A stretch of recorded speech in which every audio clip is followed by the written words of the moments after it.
मोक्षमार्गस्य नेतारं भेत्तारं कर्मभोक्तां ज्ञातारं विश्वतत्त्वानां वन्दे तद्गुणलब्धये बोले हिंसा परमो धर्म की देवादेशी महावीर भगवान की आचार्य पूज्यपाद स्वामी की आचार्य उमा स्वामी महाराज की आचार्य गुरुदेव भगवान श्री विद्यासागर जी महाराज जी की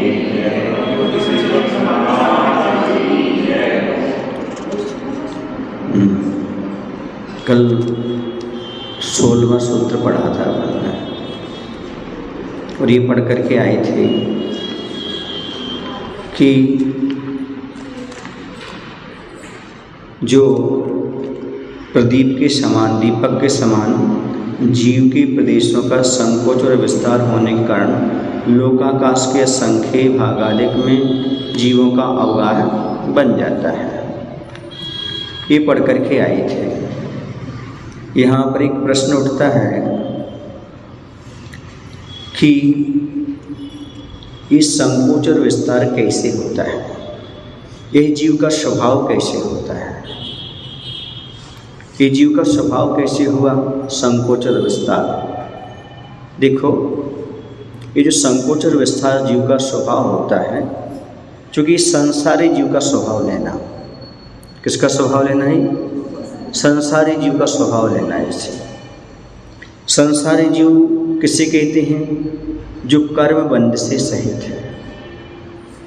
जो संकोच और विस्तार हो रहा है ये कर्म के कारण हो रहा है। ये स्वभाव भी छूट जाएगा। जैसे ही अयोगी होगा तब इसका स्वभाव भी छूट जाएगा, क्योंकि केवल ज्ञान होने के उपरांत संयोग केवली की तो संकोच विस्तार होगा, समुद्घात आदि, लेकिन उसके बाद नहीं होगा। किसके? क्यों नहीं होगा? क्योंकि सिद्ध भगवान के जो होता है किंचुना, थोड़ा कम चरम देह अंतिम समय से, और वो हमेशा बना रहेगा। जो अवगाहना रहेगी 525 धनुष आदि हुआ, उसमें संकोच विस्तार बिल्कुल नहीं होगा। ये संकोच विस्तार किसके कारण हो रहा है? संसारी जीवों के। और किसके कारण हो रहा है? कर्म के कारण होता है। और विशेष रूप से नाम कर्म के ले लें, जैसे 7 हाथ का शरीर, जैसे 525 धनुष का शरीर, ये कौन सा कर्म लेकर चल रहे हैं? नाम कर्म को लेकर के चल रहे हैं। ये स्वभाव इसलिए कहा है क्योंकि संसार की अवस्था से ये पर्यायवाचिक नय का विषय रहेगा। किसका विषय रहेगा? ये पर्यायवाचिक नय का विषय रहेगा। ऐसा इसके लिए मान करके चलें। अब जैसे आप लोग एग्जाम पर पढ़ के आए कि तनु मात्र देह मात्र प्रमाण है ना, अगुरु अनुगुरु देह पमानु, पढ़ के आए ना, अनुगुरु देह पमानु। अब छोटा भी हो जाता, बड़ा भी हो जाता, देह के प्रमाण हो जाता है।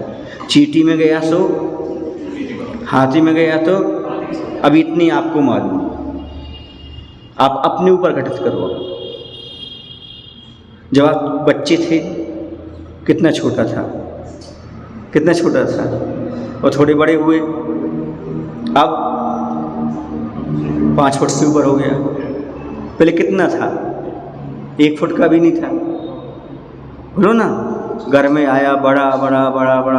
अपन को ऐसा तो लगता है कि मेरा शरीर मोटा हो रहा है, मैं लंबा हो रहा हूँ, लेकिन कभी सोचा कि आत्मदेश भी लंबे हो रहे हैं? यानी संकोच हो रहा है, विस्तार हो रहा है।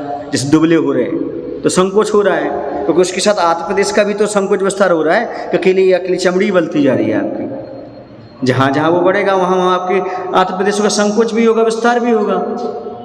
ये कभी सोच पाते क्या आप? तो जो संकोच विस्तार है वो अपन को स्वयं मालूम पड़ना चाहिए ना अपने से। हम दूसरे को उदाहरण देते हैं कि चींटी का है, हाथी का है, ये है वो है। हम भी पहले कितनी छोटी अवगाहना के थे जो जन्म हुआ था, तो धीरे धीरे बढ़ते बढ़ते अपने को कितना, तो ये हम अंदर नहीं जा पाते, बाहर शरीर में लगे रहते अपन, अंदर नहीं देख पाते कि अंदर भी हमारे आत्मदेशों में कैसे संकोच विस्तार हो रहा है। तो ये सब कर्म के माध्यम से चलता है। इसलिए ये स्वभाव तो है, लेकिन कब है? संसारी जीवों का है। जैसे संसार से ऊपर उठेगा वैसे ही संकोच विस्तार वाला इसका स्वभाव समाप्त हो जाएगा। ऐसा में एक ऐसा मानना पड़ेगा हमें कर्म जनित ही मानना पड़ेगा। यदि हम ये संसारी प्राणी का स्वभाव नहीं, कहा ना ये तो स्वभाव है, स्वभाव है तो कैसे संकोच विस्तार स्वभाव कैसे है? तो संसारी प्राणी का स्वभाव है, ये सिद्ध का नहीं है। जब तक वह 13वें स्थान में है तब तक ये संकोच विस्तार का स्वभाव है। और जैसे वो 14वें स्थान में गए, अयोगी हुआ, कर्म सारे चले गए, और वैसे उसी समय वो संकोच विस्तार स्वभाव समाप्त हो गया। बात समझ में आ रही है आपको? ये संकोच विस्तार स्वभाव जो है वो मां संसार दशा की अपेक्षा ही लेना। अब जैसे वो अनंत प्रदेशी है, कैसा है, और एक पुद्गल दूसरे पुद्गल में कैसे समाहित हो जाते हैं? जैसे जी जैन साहब ने पूछा कैसे हो जाते हैं? तो जैसे अपने पास अब पानी है, पानी में शक्कर डाल दो आप, वो उसमें अवगाहन हो जाएगा, समा जाएगा। उसमें केसर डाल दो आप, कपूर डाल दो, उसमें पेपरमेंट डाल दो, क्या हो जाएगा? उसमें सब समा जाएगा। ऐसी अवगाहन शक्ति होती है किसमें? पुद्गल द्रव्य में, अपने अपने। अब जैसे धर्म और अधर्म में पुद्गल ही दोनों, इसमें भी अवगाहन शक्ति होती है। कैसे अवगाहन शक्ति होती है? जैसे तिल में तेल है, वैसे ही पूरी में धर्मा द्रव्य है, पूरे लोकाकाश में, और अधर्म द्रव्य है। अब दोनों पूरे में कैसे हो गए?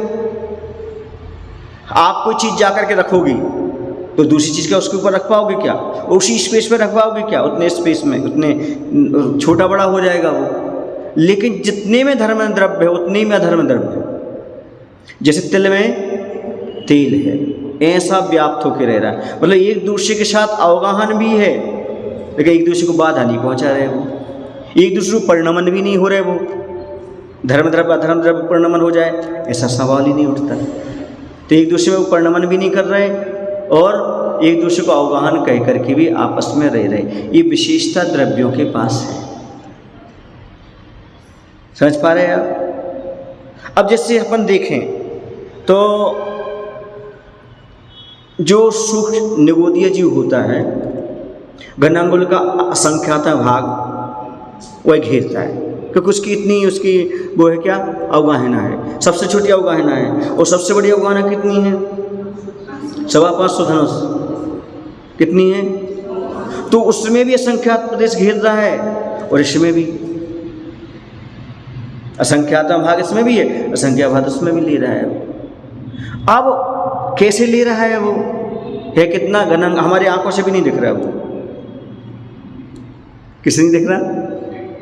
नहीं दिख रहा, फिर भी वह असंख्यात भाग वो भी गिर रहा, वो भी। जैसे कि हमारे पास भी ज्ञान है, हमारे पास क्षयोत्सम का ज्ञान आ गया, हमारा क्षयोत्सम हो गया, उसका क्षयोत्सम पूरा ढका हुआ है, फिर भी उसका ज्ञान है। ऐसा नहीं कह सकते उसका ज्ञान नहीं है। नित्य उद्घाटित ज्ञान कहते हैं जिसे। कौन सा ज्ञान कहते हैं इसे? निगोदिया जीव में नित्य उद्घाटित ज्ञान। यदि उसे हम ज्ञान नहीं मानेंगे तो अजीब हो गया फिर। और जो 525 धनुष की काया वाला है उसमें भी ज्ञान है।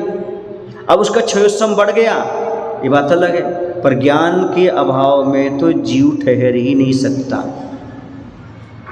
ऐसे जीव के असंख्यात प्रदेश ऐसे हैं, चाहे वो निगोदिया जीव भी हो, चाहे वो साइज से लेना नहीं है।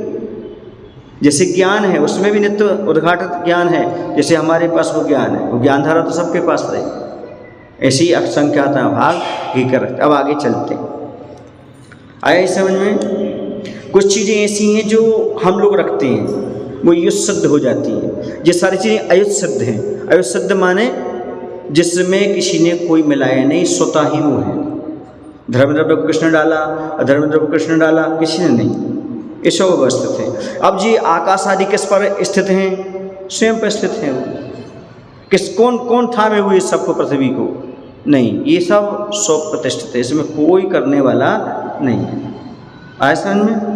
अब आत्मा में ज्ञान गुण किसने डाला? नहीं, ज्ञान गुण का नाम ही आत्मा है, उसको पृथक नहीं किया जा सकता। ये चश्मा थोड़ी है आपका, चश्मा युत सिद्ध है कि हम निकाल लें और लगा लें, युत सिद्ध हो गया।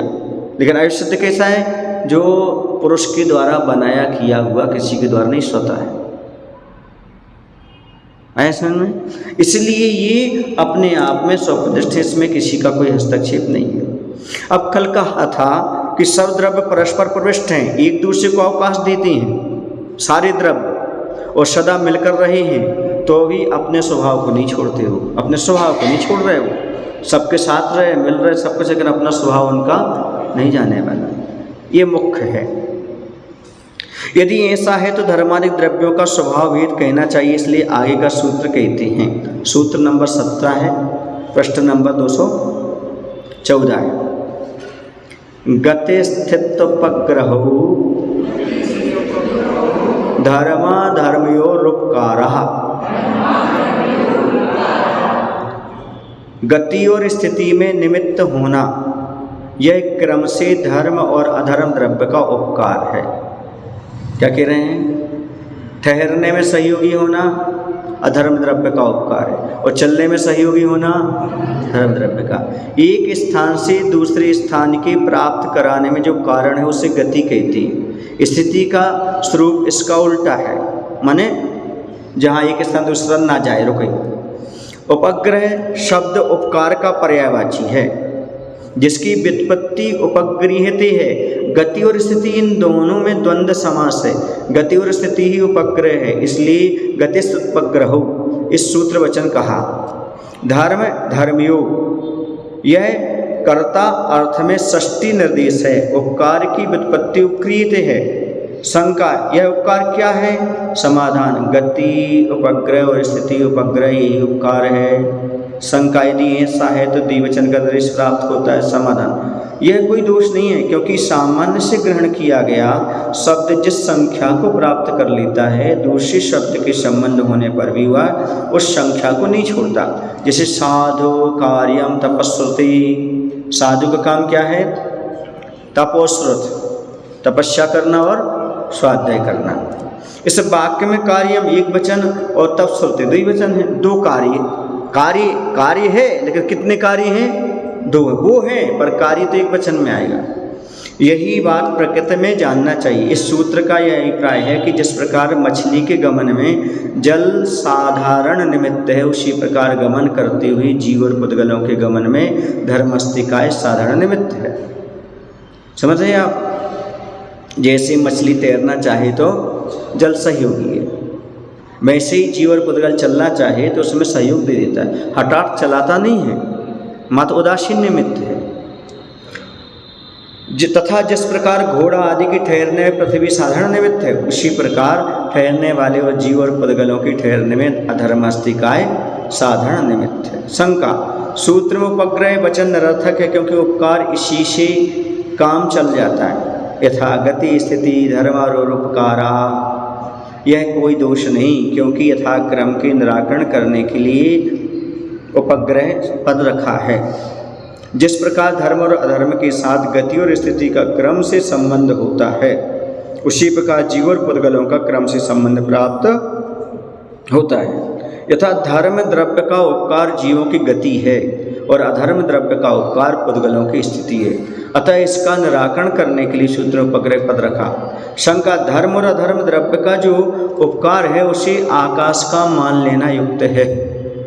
हाँ, क्योंकि आकाश सर्वगत है, सब जगह है। समाधान, यह कहना युक्त नहीं, क्योंकि आकाश का अन्य उपकार है, ये नहीं है। सब धर्मादिक द्रव्यों को अवगाहन देना आकाश का प्रयोजन है। यदि एक द्रव्य के अनेक प्रयोजन माने जाएंगे तो लोकाकाश के विभाग का अभाव होगा। अतः धर्म और अधर्म द्रव्य का जो उपकार है वह आकाश का मानना युक्त नहीं। शंका, धर्म और अधर्म द्रव्य के जो प्रयोजन है पृथ्वी और जल आदि के ही उनके करने में समर्थ है, अतः धर्म और अधर्म द्रव्य का मानना ठीक नहीं। सामने वाला कह रहा है। समाधान, नहीं, क्योंकि धर्म और अधर्म द्रव्य गति और स्थिति के साधारण कारण हैं, यह विशेष रूप से कहा है, तथा ये कार्य अनेक कारणों से होता है, इसलिए धर्म और अधर्म द्रव्य का मानना ठीक है। समझ गए ना? क्या होता है, कोई भी एक कार्य होता है तो बहुत सारे कारण होते हैं। आकाश में इसमें कारण हो सकता है, लेकिन मुख्य कारण को लिया जाता है, गौण को छोड़ दिया जाता है। जैसे आप भोजन बना रहे हो, भोजन बनाने के लिए आपको क्या क्या चाहिए पड़ता है? गैस चाहिए, पटा चाहिए, बेलना चाहिए, रसोईया चाहिए, आग चाहिए, और रोटी बनाने बताओ क्या चाहिए? बस बस इतनी याद है आपको, हवा नहीं चाहिए। फूलेगी कैसी वो रोटी? लेकिन गुण को भूल जाते हैं अपन, मुख्य में याद रहते हैं। यही यहाँ पर कह रहे हैं। कारण तो बहुत सारे होते हैं, वातावरण भी चाहिए। ठंडे प्रदेश में रोटी कैसे सेकेगी? वातावरण भी चाहिए, लाइट भी चाहिए, ये सब हम भूल जाते हैं। बस पटा बेलना याद रहता है और रसोईया याद रहता है और आगे याद रहती है। ऐसे यहाँ पर कह रहे हैं, क्या कह रहे हैं? और वो सारे ऐसे आकाश भी है अपने आप में, लेकिन मुख्य जो काम करता है उसको यहाँ पर लिया जाता है।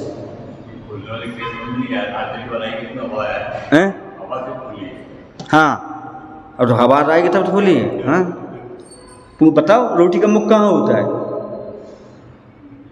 रोटी का मुख कहाँ होता है? जहां से वह फूटती है वो उसका मुख होता है।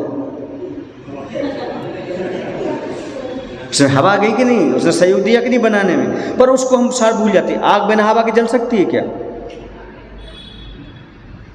पर उसको हम भूल जाते हैं। ऐसे यहाँ पर मुख्य कारणों को याद रखते हैं। ये कह रहे हैं, देखो धर्म और अधर्म ये दोनों द्रव्य तुल्य बतलाए हैं। शंकाकार कहता है अतः गति से स्थिति का और स्थिति से गति का प्रतिबंध होना चाहिए। अब आपने कहा है पूरे, देखो जैसे ये है, इसमें धर्म द्रव्य भी अधर्म द्रव्य भी है, पूरे इसको है, तो आपस में विरोध होना चाहिए ना। एक रोक रहा है, एक बढ़ा रहा है, वो वहीं रोकने वाला खड़ा, वहीं बढ़ाने वाला खड़ा है, तो कुछ ना कुछ तो गड़बड़ी होना चाहिए ना। वो सामने वाला प्रश्न कर रहा है। समाधान नहीं, क्योंकि ये अप्रेरक हैं, उदासीन है, कुछ नहीं कहते। शंका धर्म और अधर्म द्रव्य नहीं है क्योंकि उनकी उपलब्धि नहीं होती। शंकाकार कह रहा है मैं नहीं मानता, मैं दिखाई नहीं देते वो जैसे गधे की सींग। समाधान नहीं, क्योंकि इनमें सब वादियों को विवाद नहीं है। तात्पर्य यह है कि जितने भी वादी हैं, वादी है मतलब जो भी अन्य मत के मानने वाले हैं, वे प्रत्यक्ष और परोक्ष दोनों प्रकार के पदार्थों को स्वीकार करते हैं। जो हमें दिखाई दे रहा उसे भी मानते हैं, जो नहीं दिखाई दे रहा उसको भी मानते हैं। इसलिए इनका अभाव नहीं किया जा सकता। दूसरे, हम जैनों के प्रति अनुपलब्धि हेतु असिद्ध है, क्योंकि जिसकी उपलब्धि नहीं वो हेतु कैसे बन सकता है? कारण कैसे? अभाव कारण कैसे बन सकता है? अनुपलब्धि बने अभाव कारण कैसे बन सकता है? सदभाव तब तो कारण बनेगा। ऐसा जिसके साथ ही सब प्रत्यक्ष ज्ञान रूपी नेत्र विद्यमान हैं, ऐसे सर्वज्ञ देव सब धर्मादिक द्रव्यों को प्रत्यक्ष जानते हैं और उनके उपदेश से शुद्ध ज्ञानी भी जानते हैं। प्रश्न ये उठता है यहाँ पर कि हम जो चीज़ें बना रहे, रख रहे, कर रहे, इसमें तो व्यवस्था अलग होगी, लेकिन जो संचालित व्यवस्थाएं हैं उसमें न हमने उठा के रखा है ना बनाया, वो जो कितनी व्यवस्था है। हम मात्र भोजन को उठा करके मुख में डाल सकते हैं। अब वो कौन सा रस में जाना, कौन सा रुधिर में जाना, कौन सा खलभाग में जाना, ये तो संचालित व्यवस्था है। इसमें हम कुछ नहीं कर, आप सोओगे तो भी चलेगी वो व्यवस्था, कुछ भी करोगे तो उसमें आपको इंटरफियर नहीं कर सकते। ऐसे ये सब संचालित व्यवस्थाओं में जो अयुक्त सिद्ध हैं, इसमें आप कुछ भी नहीं कर सकते। असल में आपको इसमें कोई आपका हित नहीं। अब यहाँ पर प्रश्न उठता है महाराज जी, हम लोग तो स्वाध्याय किए हैं, आप कह रहे हो कि यहाँ इनका उपकार है, क्या शब्द बोल रहे हैं? जब एक द्रव्य दूसरे द्रव्य कुछ करता नहीं तो ये उपकार कैसे कर रहा है? क्यों? फिर तो समय सार में गलत लिखा, फिर यहाँ गलत लिखा। ये करा ना क्या? ये सब उपकार है। पुद्गल द्रव्यों के उपकार मान रहे आपके नहीं मान रहे? बोलो, मान रहे हो? नहीं, एक द्रव्य दूसरे करता ही नहीं। यहाँ उसका अर्थ क्या है मालूम आपको? उसका अर्थ ये है हमारे अंदर कोई भी वो परिणमन नहीं कर सकता। क्या नहीं कर सकता? हमारे अंदर कोई परिणमन नहीं कर सकता वो, लेकिन बाहर की जो क्रिया है उसमें वो सहयोग देगा कि नहीं देगा हमारे लिए? उसी को तो उपकार कहा जा रहा है। उसमें हमारा रूप परिणमन भी नहीं करेगा, हमें भी अपने रूप नहीं परिणमन कराएगा, लेकिन आप जिस रूप परिणमन करना चाहेंगे उसमें आपको क्या देगा? वो सहयोग देगा। ऐसे उपकार को नहीं मानोगे तो ये बताओ उपकार को क्यों माने हम? बताओ, अच्छा क्यों मानना चाहिए हमें उपकार को?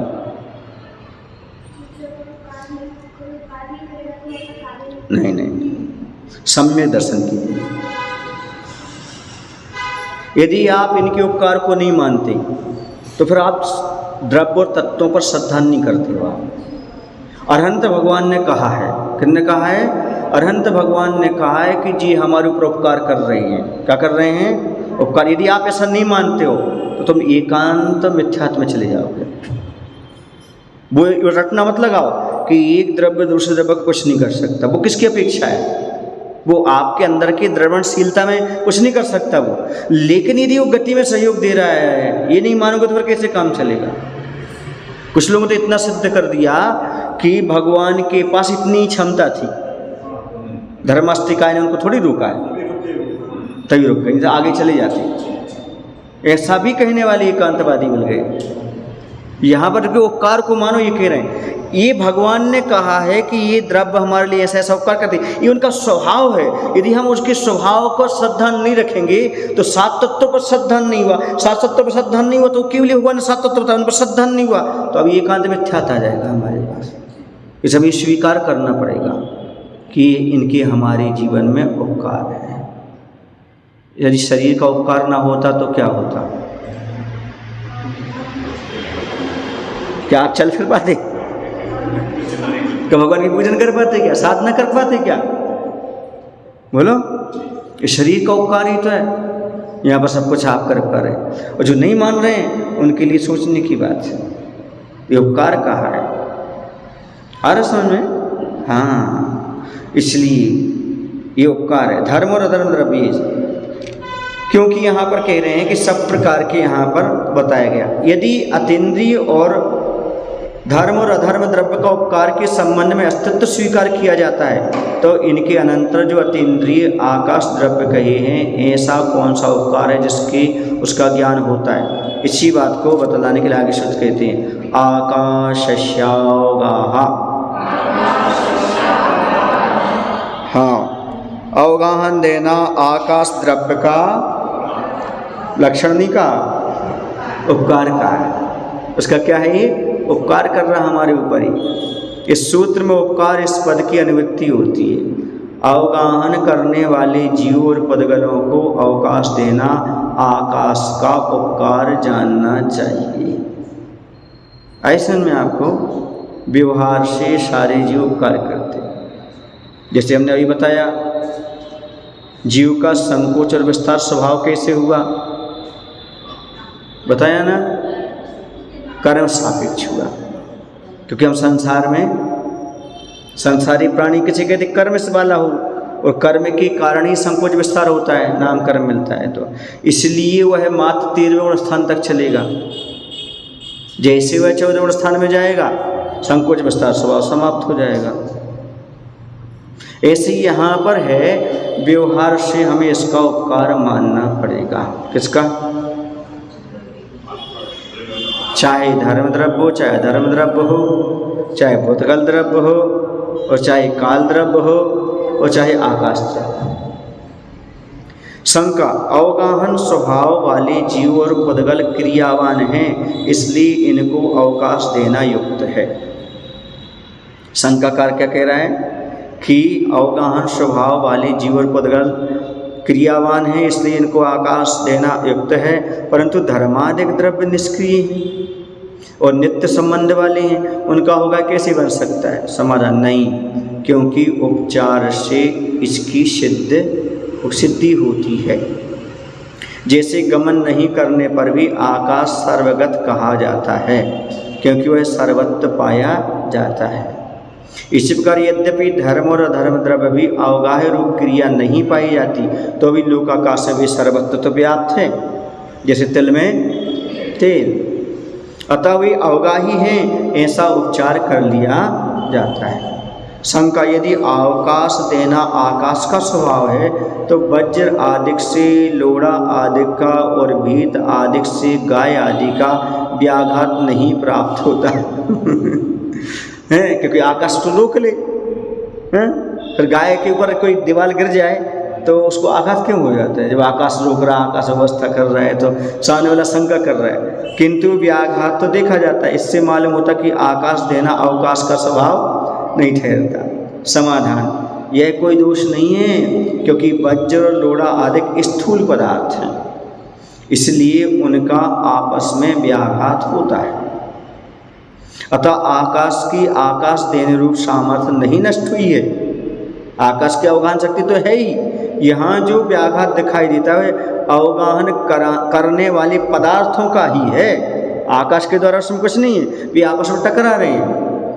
तात्पर्य है कि वज्र आदि स्थूल पदार्थ हैं, इसलिए वे परस्पर अवकाश नहीं देती। वे आपस में क्या नहीं रहे, अवकाश नहीं दे रहे। यह कुछ आकाश का दोष नहीं है इसमें। हाँ, जो पुद्गल सूक्ष्म होते हैं वे परस्पर अवकाश देते हैं। जो पुद्गल कैसे होते हैं, सूक्ष्म होते हैं, वो अवकाश देते हैं। जैसे मैंने बताया, पानी है, पानी में शक्कर डाल दो, दोनों पुद्गल हैं, मिल जाएंगे। कीसर डाल दो, मिल जाएंगे। क्योंकि जो सूक्ष्म हैं वो तो अवकाश दे देंगे, जो स्थूल हैं वो क्या नहीं देंगे, एक दूसरे के व्याघात को प्राप्त होंगे। शंका, यदि ऐसा है तो यह आकाश का असाधारण लक्षण नहीं बनता, क्योंकि दूसरे पदार्थों में भी इसका सद्भाव पाया जाता है। सामने वाला कह रहा लक्षण तो वो बनेगा जो मिले हुए पदार्थों में से पृथक करना जो हेतु हो। अब सभी में पाया जाता है तो इसका हेतु कैसे हो गया, लक्षण नहीं। समाधान, नहीं, क्योंकि आकाश द्रव्य सब पदार्थों का अवकाश देने का साधारण कारण है, यही इसका असाधारण लक्षण है, इसलिए इसमें कोई दोष नहीं है। ऐसे में आपको पुद्गल को स्पेस दे सकता है, अन्य को नहीं दे सकता है। धर्म को स्पेस अन्य को नहीं दे सकता है। देखिए ये सारे सबको देने वाला कौन है, इसलिए उसका एक विशेष असाधारण लक्षण हो जाएगा। अब शंकाकार कहता है अलोकाकाश में अवकाश दान रूप स्वभाव नहीं पाया जाता। अलोकाकाश में नहीं है ऐसी क्षमता। इससे ज्ञात होता है कि यह आकाश का स्वभाव नहीं। समाधान, नहीं, क्योंकि कोई भी द्रव्य अपने स्वभाव का त्याग नहीं करता। वहाँ नहीं है सो नहीं है, वहाँ नहीं है उसने स्वभाव थोड़ी उसका त्याग हो गया, स्वभाव तो रहेगा उसका।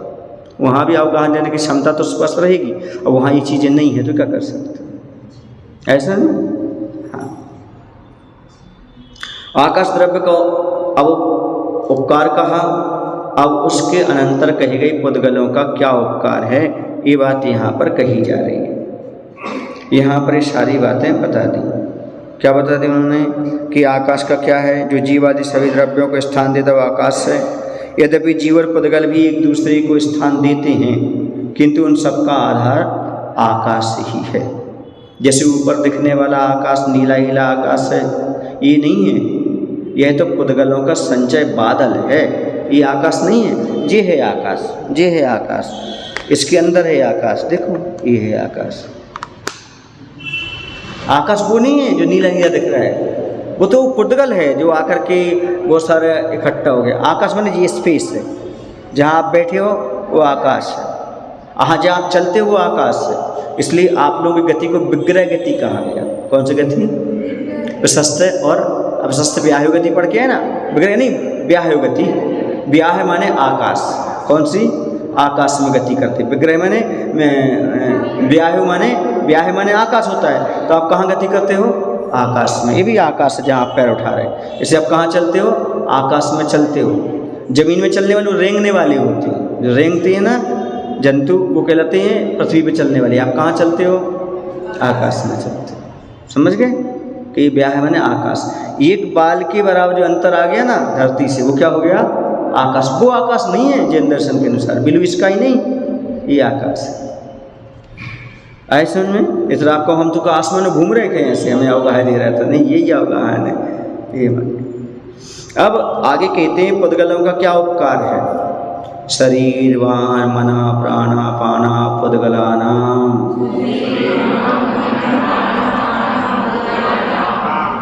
हाँ, शरीर वचन मन और प्राणापान यह पुद्गलों का उपकार है। शंका यह अयुक्त है, कह रहे ऐसा कहना ठीक नहीं है।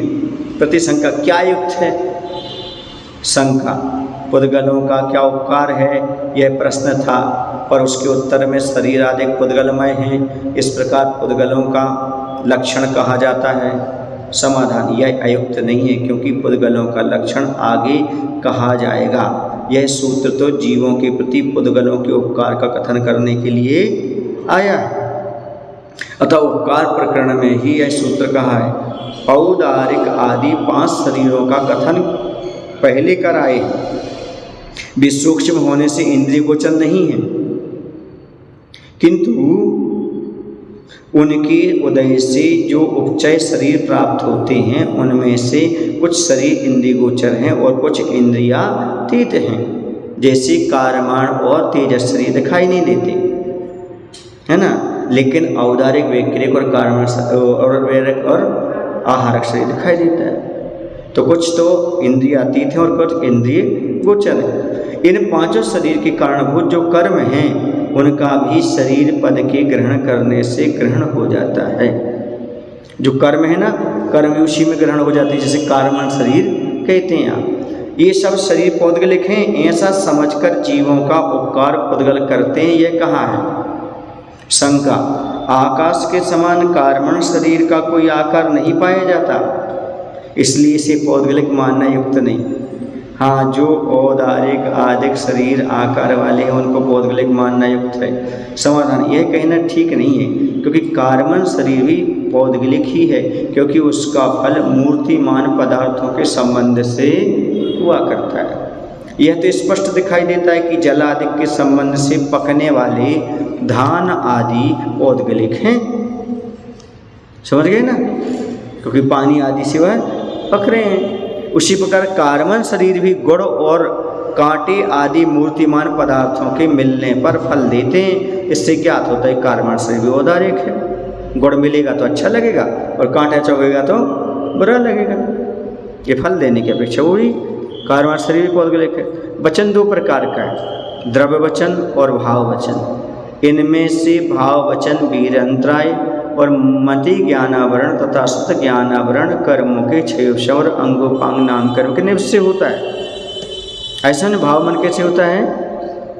भाव वचन वीरंतराय कर्म और मति ज्ञानावरण और सत ज्ञानावरण कर्मों के क्षय से और अंगोपांग नाम कर्म के निमित्त से होता है। इसलिए वह पौद्गलिक है, क्योंकि पुद्गलों के अभाव में भाव वचन का सद्भाव नहीं पाया जाता। जो अंगोपांग की रचना होगी, क्षयोक्षम और अंगोपांग की रचना, उन दोनों के माध्यम से निमित्त से तो हम ये सब चीज़ कर पाएंगे। तो जो अंगोपांग की रचना हुई वो पौद्गलिक हुई, क्योंकि पुद्गलों के अभाव में भाव वचन सद्भाव नहीं पाया जाता। वचन वर्णन कैसे होगी? क्योंकि इस प्रकार की सामर्थ्य युक्त क्रिया वाले आत्मा के द्वारा प्रेरित होकर पुद्गल वचन रूप में से परिणत करते हैं। क्या कह रहे हैं? इस प्रकार की सामर्थ्य उनके पास है, इसलिए से युक्त, इस क्रिया से युक्त क्रिया वाले, इस सामर्थ्य से युक्त क्रिया वाले आत्मा के द्वारा प्रेरित होकर के पुद्गल वचन रूप से परिणमन करते हैं। इसलिए द्रव्य वचन भी पौद्गलिक है। दूसरे द्रव्य वचन स्रोत इंद्रिय के विषय हैं, इससे भी ज्ञात होता कि पौद्गलिक हैं। सुनो, चाहे तुम बोल पा रहे हो चाहे तुम सुन पा रहे हो, ये सब पुद्गल के उपकार हैं। यदि पुद्गल के उपकार ना होते तो ना तो आप बोल पाते और ना आप सुन पाते। सुनना और बोलना जो सब कुछ हो रहा है, किसके कारण हो रहा है? ये सब पुद्गल के उपकार के कारण हो रहा है। मानते हो कि नहीं मानते हो? नहीं मानोगे तो क्या हो जाएगा? सम्यक दशा में पट्टा लग जाएगा।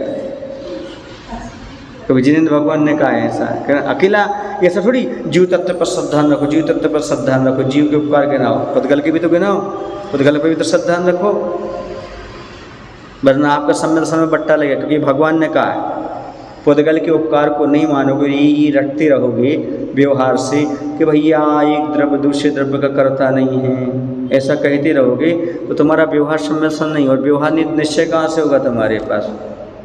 इस चीज़ को समझो कि इनका भी हमारे जीवन में बहुत उपकार है, पुद्गलों का। यानी ये जीव सबसे ले तो रहा है, दे क्या रहा है उपकार के बदले में?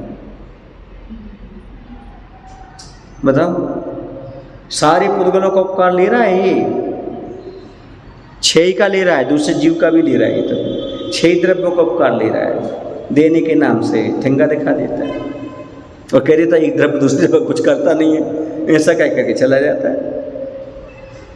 एकांत हो गया। नहीं, यहाँ पर कह रहे हैं पुद्गल के उपकार को मानो भैया। किसके उपकार को मानो? पुद्गल के उपकार को मानो। अब यहाँ पर इसके आगे कह रहे हैं शंका, वचन इतर इंद्रिय के विषय क्यों नहीं होते? वचन जो होते हैं ना वह मात्र रसना इंद्रिय के अलावा और क्यों नहीं होते हैं विषय। समाधान, घ्राण इंद्रिय गंध को ग्रहण करती है, उससे जिस प्रकार रसादिक की उपलब्धि नहीं होती है उसी प्रकार इतर इंद्रियों में वचन की ग्रहण करने की योग्यता नहीं है। सीधी सी बात उन्होंने तर्क दे दिया। जैसे घ्राण इंद्रिय मात्र गंध लेती है और कुछ चीज़ नहीं ले सकती वो, ऐसे ये भी एक ही चीज़ लेती, दूसरी से प्राप्त नहीं हो सकता। समझ गए ना? रसादि नहीं ले सकती नासिका। शंका, वचन अमूर्त हैं। समाधान, नहीं, क्योंकि वचनों का मूर्त इंद्रिय के द्वारा ग्रहण होता है, वे मूर्त भीत आदि के द्वारा रुक जाते हैं। बंद दरवाजा करके बात क्यों करते फिर आप लोग? कोई अच्छे से बात करना उस क्या बोलते हैं इसको, सीक्रेट बात करना है आपको सेपरेट, तो क्या करते हो? दरवाजा बंद करो, बैठ जाओ, शांति सी बात। क्यों? क्योंकि आपको मालूम है कि दीवार से टकराएगी। दरवाजा बंद करने पर आवाज़ बाहर नहीं जाएगी। यदि मूर्त नहीं होते तो टकराते कैसे? बाहर नहीं चली जाती। तो क्या कह रहे हैं? इसलिए अमूर्त नहीं है ये, कैसे हैं? मूर्तिक हैं, तभी तो रुक जाते हैं। अच्छा, और मैं तो ये कहता हूँ जो लोग ये नहीं मानते हैं कि दूसरे का उपकार है, उसे मोबाइल नहीं चलाना चाहिए, क्योंकि उपदगल तो है ही, उसकी रेंज कहाँ तक जाती है। मान लो अपन जो ऑनलाइन भेजते हैं जो चीज़ें, वो शब्द कहाँ किससे पहुँच रही, बोलो? तो ये उपकार नहीं मानोगे क्या? जनवाणी यहाँ से वहाँ तक पहुँच रही है, गुरु महाराज की बात यहाँ तक आ रही है, ये सब किसके उपकार है? हैं? पुद्गल के उपकार क्यों नहीं था? जैसे कैसे आप ऑनलाइन क्लास पढ़ा सकते थे? ऑनलाइन क्लास पढ़ाने वाले जो कहते हैं एक द्रव्य दूसरी द्रव्य कुछ नहीं करता, फिर ये क्यों पढ़ा रहे हो ऑनलाइन? फिर ये कहाँ तक पहुँच रही है? पुद्गल के उपकार को मानो। हाँ, ये बात अलग है कि आपके स्वयं के परिणामन में भी कुछ नहीं कर सकते, वो तो आपको ही अपने आप का परिणामन है। उसको तो देव सदगुरु भी नहीं कर पा रहे, कोई नहीं कर पाएगा, स्वयं को ही करना पड़ेगा, उपादान को जगाना पड़ेगा। अब माइक तो पास में दिख रहा है, जो नहीं दिख रहा उसकी बात कह रहे हैं। यहाँ से वहाँ तक शब्द ले जाने वाला कौन है?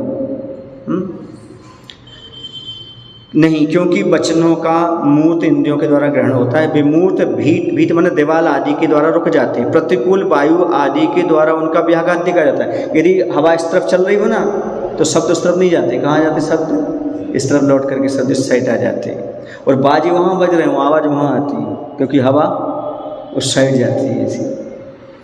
तथा अन्य कारणों से उनका अभिभाव आदि देखा जाता है, माने उनका विरोध रुकना आदि ऐसा देखा जाता है। इससे शब्द मूर्त सिद्ध होते हैं। मन दो प्रकार का, एक द्रव्य मन है और दूसरा भाव मन है।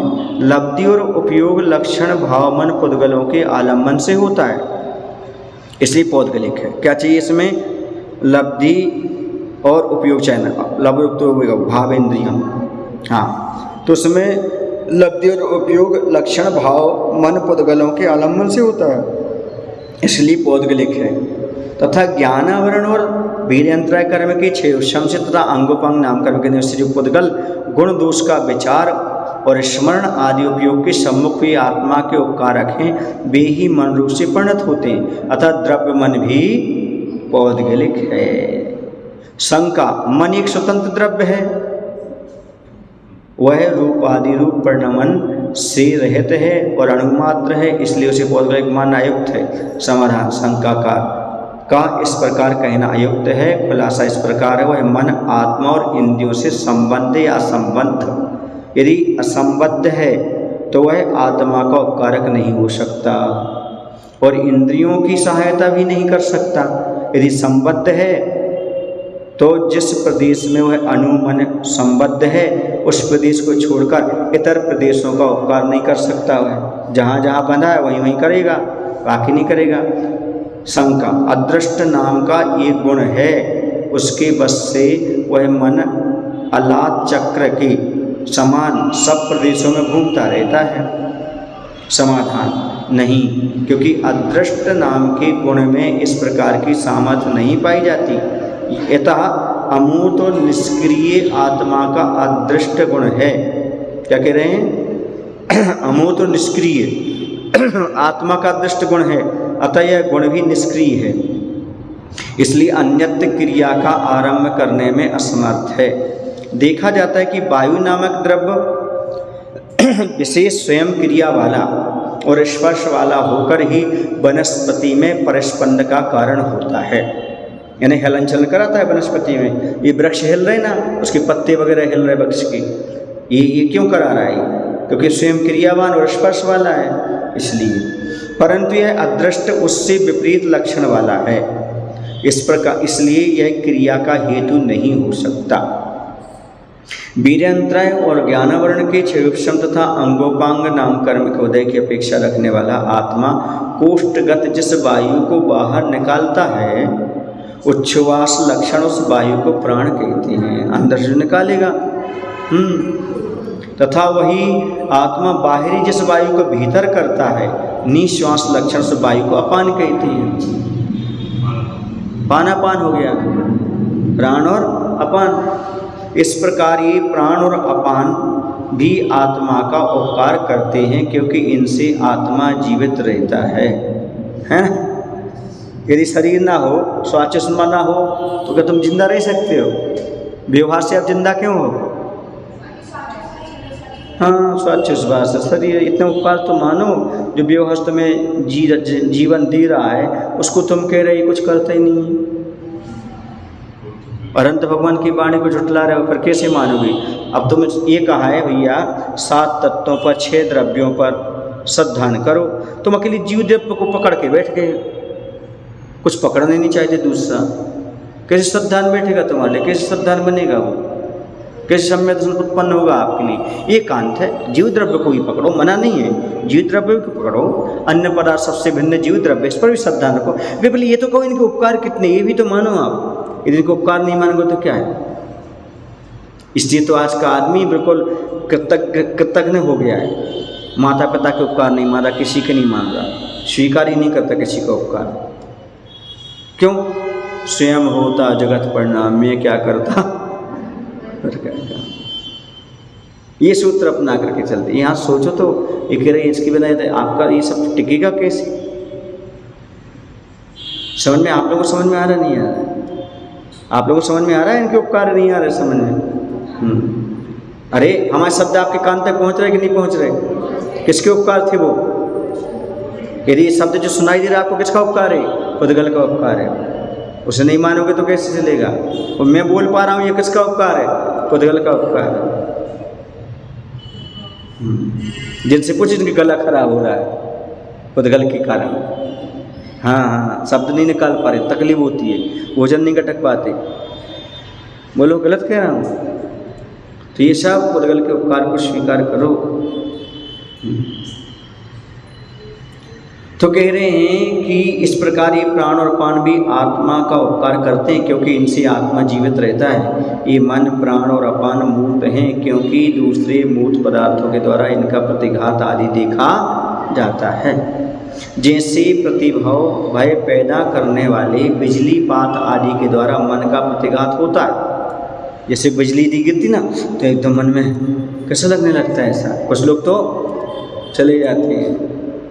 और सुरा आदि के द्वारा, सुरा माने शराब आदि के द्वारा अभिभाव दिखाई देता है, मन आदि पर हार हो जाती है, इसकी प्रभाव पड़ता है। तथा यदि प्रभाव क्यों पड़ता है? क्योंकि ये सारी पौद्गलिक है, इससे पर प्रभाव पड़ता है।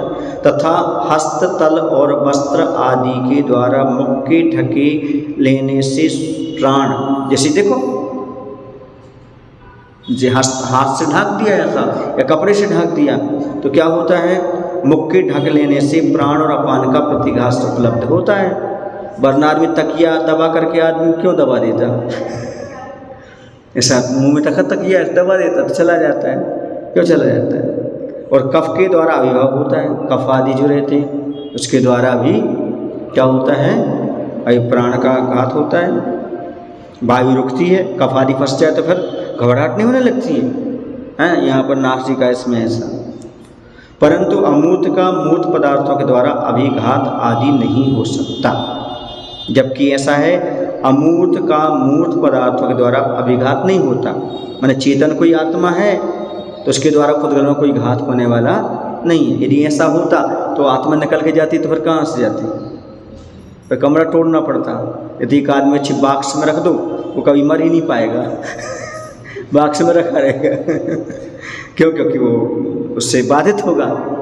अपने बाबा जी को रखना है तो बाबा जी को रख दो अंदर, तो मरेंगे ही नहीं। ऐसा होता नहीं है।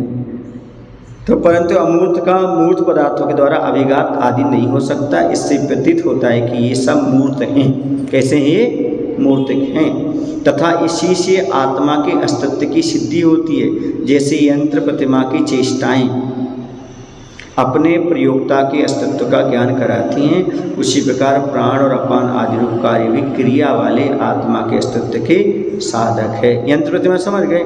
कठपुतली, कठपुतली कठपुतली पीछे रस्सी बंधी रहती है, वो अपने अपने हिलती डुलती रहती हैं, तो मालूम पड़ता कोई ना कोई पीछे तो है ही इसके साथ, तब तो ये यहाँ पर नाच रहे हैं। यंत्र प्रतिमा, ये यंत्र और ये प्रतिमा नहीं समझ गए ना?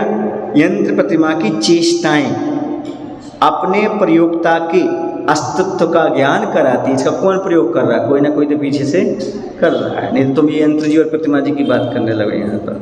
ऐसा उसी प्रकार प्राण और अपान आदि रूप कार्य क्रिया जो दिख रही है वाली आत्मा के अस्तित्व का साधक है। हमारा श्वासोश्वास चल रही है, इसका अर्थ अभी आत्मा है, और श्वास गई तो वो आता है डॉक्टर, नाड़ी देखता है एक दो बार, यहाँ की देखता है, कहाँ की गले के पास की नाड़ी देखता है, यहाँ पलक के ऊपर की नाड़ी देखता है, पेट के अंदर की नाड़ी ऐसा देखता है, बस सब सुन चला गया। ये ज्ञात होता है उससे। ऐसा नहीं चलिएगा। अब का बोल महावीर भगवान की जय। आचार्य गुरु विद्यासागर श्री महाराज की जय। बोधि समाधि परिणाम शुद्धि स्वात्मोपलब्धि शिव शौक सिद्धि चिंतामणि विचिंतित वस्तुदाने ताम मंदमानस्य मम स्तुति।